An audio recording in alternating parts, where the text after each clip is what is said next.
Agora, comentário do presidente da comissão que aconselha o governo riba eventual cenário novo para o músico e artista no futuro. Assim, na botar uma impressão também de Kiko e grupo Mr. Ahasi, mas que também impressão de liação do governo e grupo de trabalho aqui.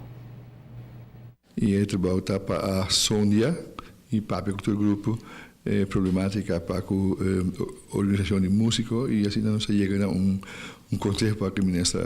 Então, aqui é trabalho representar, espero que o grupo não possa a música não possa e assim que a organização possa seguir para adiante e na mesa seguir vai dar melhor caminho. Momento que arriba reunião com diferentes com diferentes organizações, vamos mirar com membros, em todo caso, está com a deal com a situação, deal com a reunião, e assim na purba de obter mais informação que possível, para assim aqui por trazer conselho para o governo e para o ministro que por executar. Não cabe dúvida, o ministério vai field para o Hopi Hopi organização música isso não para ter finanças que tu vive.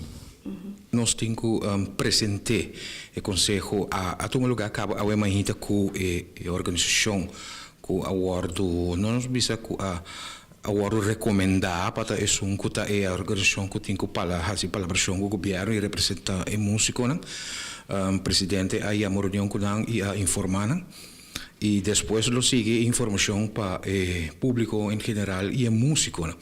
Esse aí nós temos planeado para dia 1 de junho venidero, que estou ribundo Sabra Martia, for de honor para 3 horas na Piedra Platz Entertainment Center.